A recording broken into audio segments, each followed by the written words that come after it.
Ok. Merci. Qu'est-ce que tu as comme problème? Tu as le petit embout dans lequel tu vas sortir ton câble. Ok.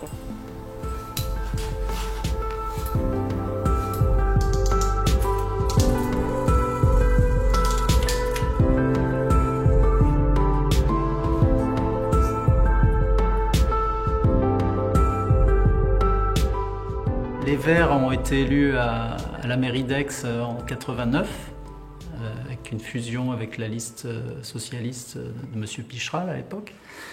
Et on avait un militant dans le groupe des Verts qui s'appelait Jean Sénéchal qui a proposé de créer une association pour défendre le développement du vélo. Et on avait fait la liaison aussi avec une association qui existait sur Marseille qui s'appelait ADTC, donc le développement des transports en commun. Et donc on a créé l'ADAVA ADTC qui était là pour défendre non seulement le vélo mais aussi les modes alternatifs. Et l'objectif étant de réduire la pression automobile sur la ville centre au moins d'Aix-en-Provence. Durant cette période, ces débuts un peu balbutiants de l'ADAVA, on s'est polarisé sur deux objectifs.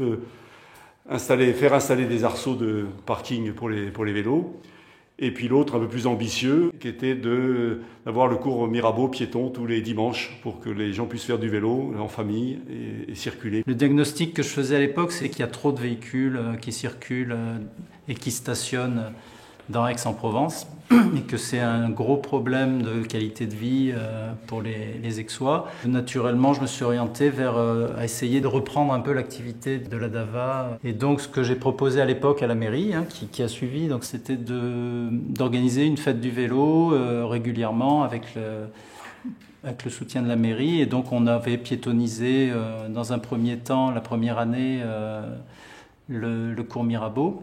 Donc il y avait une foire au vélo d'occasion et puis des animations diverses et variées. On organise bien évidemment une fête du vélo. On recommence à organiser une fête du vélo cette année en co-organisation avec la ville. Cet aspect de soutenir les modes alternatifs, les modes actifs, également les transports en commun, que ce soit lors de nos mandats de majorité, puisque j'ai eu l'honneur et la chance d'être conseiller de majorité à la ville d'Aix-en-Provence, où là c'était encore une terre de mission, puis à la région. Là la majorité était beaucoup plus convaincue déjà de la nécessité d'aller vers autre chose que des déplacements individuels en voiture avec leur cortège de pollution, de bouchons et compagnie. Donc cet aspect-là m'a énormément tenu à cœur, développer des modes alternatifs à la voiture. Malheureusement, les majorités ne sont pas convaincues, malgré certaines déclarations péremptoires de Marie-Jo Asselin, je veux faire la gare à la voiture. La gare à la voiture, on n'y est pas encore pour des tas et des tas de raisons, entre autres les transports en commun qui sont insuffisamment développés. C'était l'ensemble des modes de déplacement qui pour nous étaient intéressants, et donc à la fois la marche à pied, les transports collectifs et le vélo, bien sûr. C'est pour ça d'ailleurs que le logo de l'ADAVA, que nous avons choisi en 2020, était justement la ville autrement sans ma voiture, avec les vélos, avec la marche à pied et avec aussi le fauteuil pour handicapés. Nous demandions qu'il y ait des pistes cyclables alors qu'il n'y en avait aucune sur Aix-en-Provence. Nous avions pris l'initiative de faire donc des manifestations à pied et en vélo dans les rues d'Aix, généralement se terminant à la mairie pour montrer à la municipalité la présence des cyclistes et des marcheurs. Donc ça a permis quand même à la fois de nous faire connaître dans Aix et d'autre part de nous faire connaître à la municipalité. Le rôle de la DAVA au départ, je pense pour certains, est apparu comme un empêcheur de tourner en rond, mais l'important c'est d'écouter les gens, et la DAVA, de par son expérience, de par sa volonté de développer le vélo certes, mais aussi les modes actifs en général, a tout son rôle. Des fois, c'est vrai que notre point d'achoppement, c'est peut-être les contraintes financières, et ça, bon, comme toutes les collectivités. Mais l'important, c'est de voir aussi, d'apporter à nos collaborateurs, à nos techniciens, une vision de praticien. C'est le principe d'avoir des gens qui sont sur le terrain, qui pratiquent les aménagements cyclables, qui nous bousculent pour dire c'est pas assez, il en faut plus, Mais pour moi, c'est un rôle important. Sur la ville, on n'a pas de comptage comme l'a fait la DAVA, avec des bénévoles de son association qui s'y sont mis au carrefour. Ils ont compté visuellement, ce que je fais moi pour les voitures de temps en temps à certains carrefours. Mais je trouve que c'est pragmatique, réel, et bon, ça répond à un objectif de connaissance encore mieux du territoire de la commune.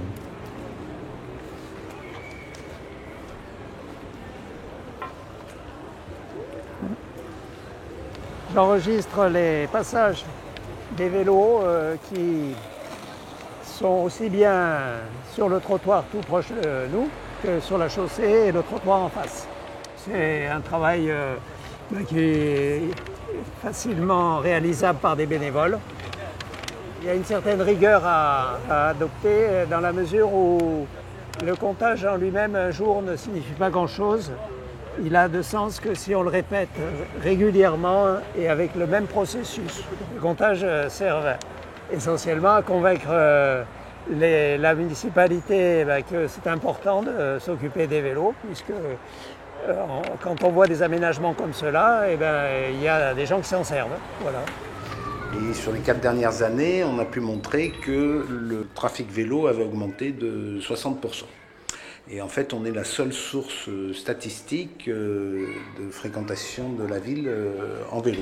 Donc la DAVA a établi une cartographie des aménagements cyclables dans le Pays d'Aix. Et c'est la cartographie la plus à jour du Pays d'Aix, qui sert même de référence aux techniciens de la ville. On a aussi créé un groupe de travail récemment sur la sécurité, suite à un accident mortel sur la route entre Aiguille et Pélissane. Donc il y a des adhérents qui souhaitent qu'on développe la sécurité sur le vélo. On a ensuite une opération que nous menons chaque année qui s'appelle Cyclistes Brillés, qu'on mène à l'automne en bas du cours Mirabeau au moment du changement d'horaire pour interpeller les cyclistes sur les questions de sécurité en particulier et surtout de lumière. Donc on leur fournit un kit de lumière si des fois ils n'en ont pas. Ensuite, la DAVA organise des manifestations diverses et variées. On a obtenu d'ailleurs avec le Centre des peines aménagées le prix des solidarités des talents du vélo délivré par le club des villes cyclables. Et là, tout récemment, on vient d'avoir un prix de la banque du CIC pour notre engagement social et solidaire.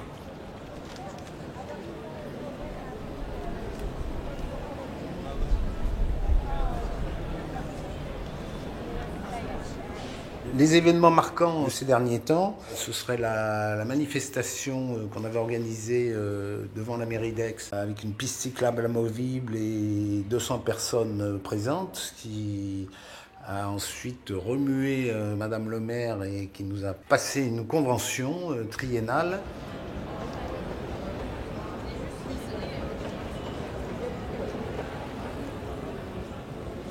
Nous avions entrepris une fois par mois de faire un vélobus qui allait d'Aix au Mille et un autre vélobus vers le Toulonnais pour aller au travail en vélo.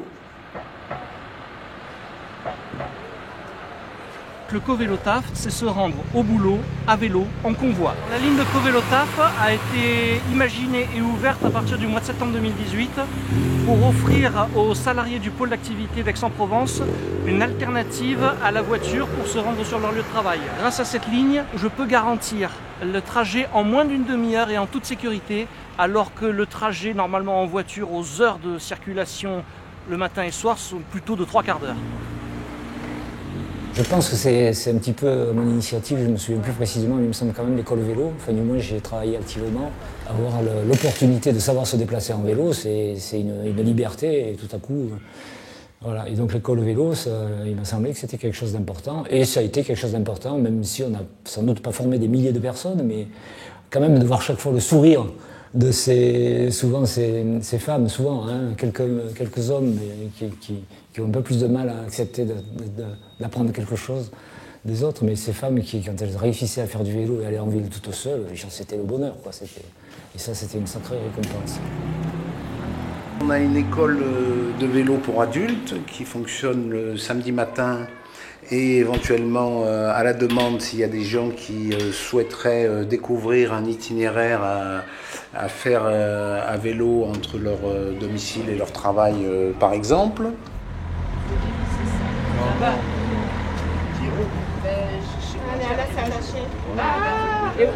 Oui, mais ça c'est gênant. Tu vas aller te balader en ville ou tu vas rester au terrain?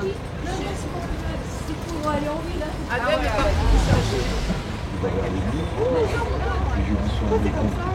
On a des publics assez variés, des adultes donc qui se remettent au vélo après avoir arrêté pendant de nombreuses années, qui en ont fait quand ils étaient enfants, adolescents, même jeunes, et puis qui veulent maintenant, puis qui se rendent compte que c'est quand même bien de circuler en ville à vélo, d'éviter la voiture, qui sont écolos, qui veulent avoir une attitude donc respectueuse de l'environnement. Au niveau A, nous avons des élèves qui n'ont jamais fait de vélo, qui apprennent avec nous et qui, après, souvent, viennent faire du vélo en ville avec nous. On va remonter le cours Mirabeau. On fera un tour au niveau de la statue du roi René. On redescendra un petit morceau du cours Mirabeau jusqu'à la rue du 4 septembre.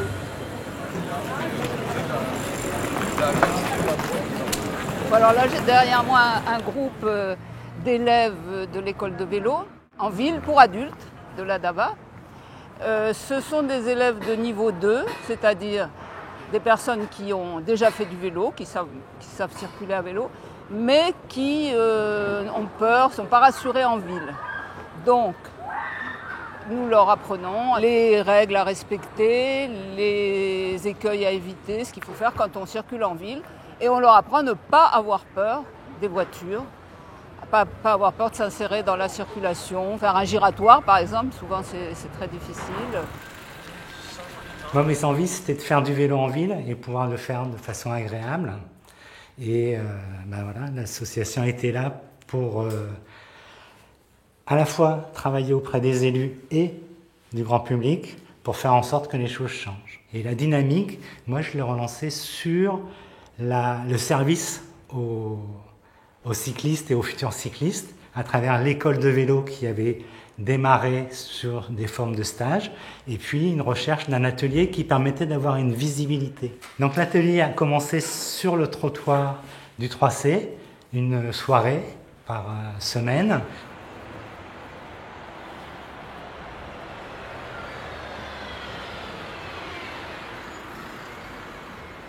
On se trouve devant le café 3C, donc, qui est un café associatif. Et nous avons eu un partenariat avec eux pour installer un atelier vélo le jeudi soir. Comme là, on venait avec un pied, avec quelques outils. Vous pouvez d'ailleurs laisser ensuite ici. Je te montre rapidement, c'est quelque chose que tu dois connaître quand même. Donc, on ouvre un côté de la chambre à air.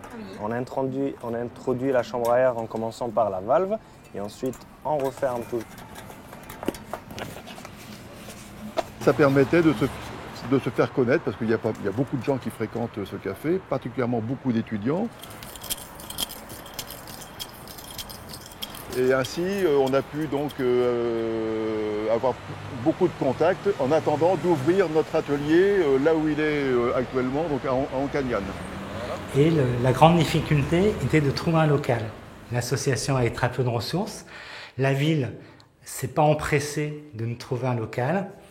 Et c'est Famille Provence, le bailleur social, qui nous l'a proposé à un prix attractif grâce au réseau. Mais ça a été un moment, un peu un pari dans la vie de l'association. C'est est-ce qu'on se lance dans la location d'un local à Ancagnane, qui n'est pas le quartier qui a la meilleure réputation dans Aix, et est-ce que ça va marcher?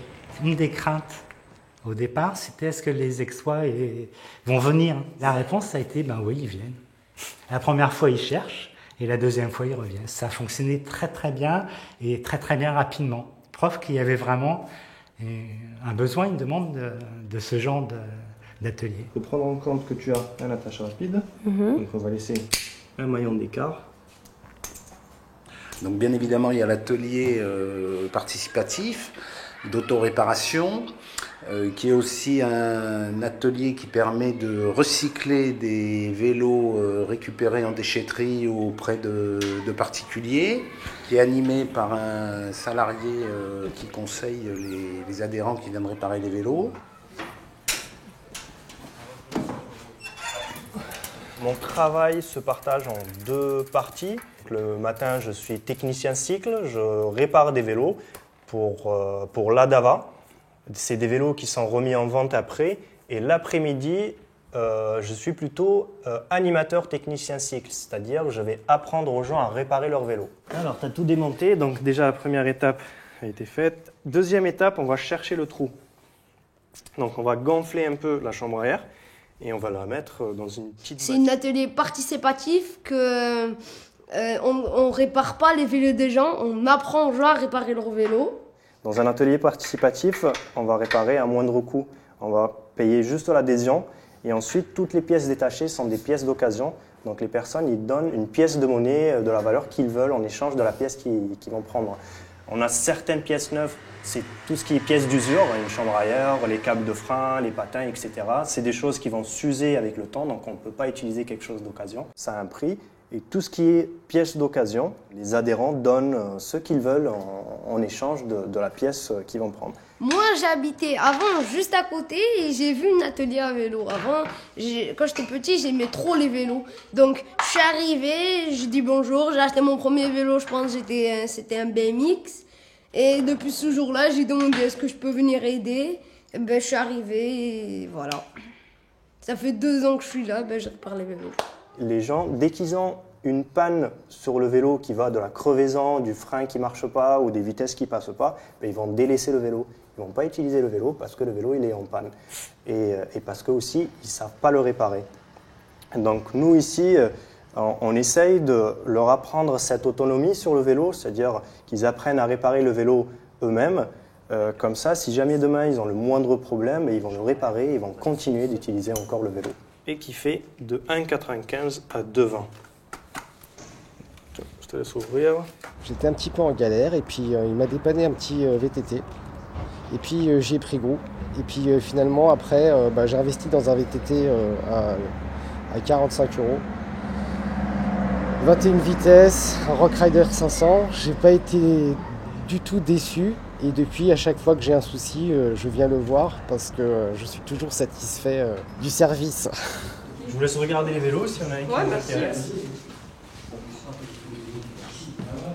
Bonjour. Oui, les adhésions pour les étudiants, c'est 10 €. C'est ce qui va te permettre d'acheter un vélo ou de profiter de l'atelier participatif. Et par la suite aussi, puisque tu es inscrit à l'association, donc si tu as le moindre souci sur le vélo, tu vas venir et on va t'apprendre, on va te montrer et t'apprendre à le réparer. On va faire un essai dehors si tu veux, au moins comme ça tu vois comment il roule. Merci. Bonjour. Bonjour. Ça va? Ça va et vous? Ça va très bien. Alors je viens en fait pour donner le vélo. Je l'ai récupéré ici en fait. Ouais, je me rappelle. C'est un vélo que tu avais retapé toi-même? C'est ça, ouais. Avec l'aide des bénévoles. Ouais. Et il a bien servi? Ouais, il a très bien servi. C'est juste que dernièrement je m'en suis plus servi et ça fait un moment qu'il est dans la cave. D'accord. Donc qu'il revienne ici, qu'il puisse servir quoi. Ben, c'est super, il va encore repartir une 3e fois. Exactement. Je vais juste prendre ton nom, je vais marquer. Ça va? Celui-là, il arrive de l'Ambesque. D'accord, donc ça c'est un don. Exactement. Allez, super. C'est un 26 en plus. 26, ouais. Donc 4 vélos de récup. Ouais, celui-là, tu les as retapés ou ils arrivent comme ça? Ce qui est bien, c'est qu'il y avait l'atelier de réparation en même temps que les activités dans le collège. Oui. Donc, du coup. Tu as donné un petit coup. Il y a des vélos enfants, il y a des vélos adultes. On y va aussi parfois à la déchetterie pour récupérer certains vélos.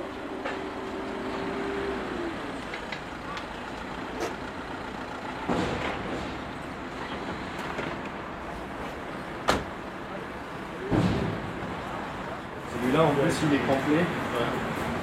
Et le deuxième. Bon, ça sera pour les pièces détachées. Ouais, les pièces, ouais. Allez, super. On va commencer par celui-là. Alors, on a certaines pièces neuves. Mais la majorité des pièces, c'est des pièces d'occasion, donc on donne une seconde vie à tout, que ce soit les vélos qu'on restaure et les vélos qu'on ne peut pas restaurer, que les gens jettent.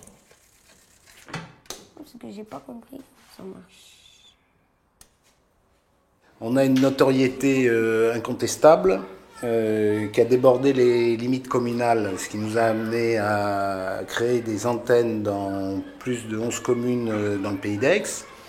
Et l'objectif est d'arriver à en créer dans l'ensemble des communes.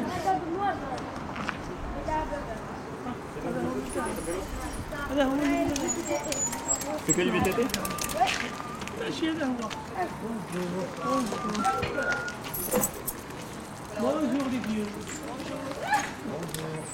On a une expertise en fait qui est unanimement reconnue par les collectivités en charge de la gestion des voiries, donc la ville, le département et la métropole. Je pense que ce qui caractérise l'association, c'est aussi qu'elle s'inscrit dans la RSE, la responsabilité sociale et environnementale.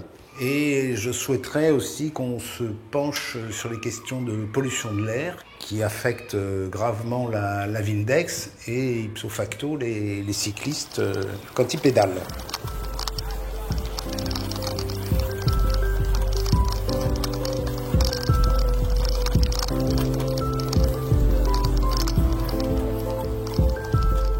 En fait, quand j'avais pas de vélo, j'avais rien à faire. Quoi. Je sortais même pas. Avant, quand j'habitais à Aix-en-Provence, j'avais pas de vélo. Donc, vu que j'avais pas de vélo, je pouvais ni sortir, rien faire. Donc, si je sors, je reste devant chez moi.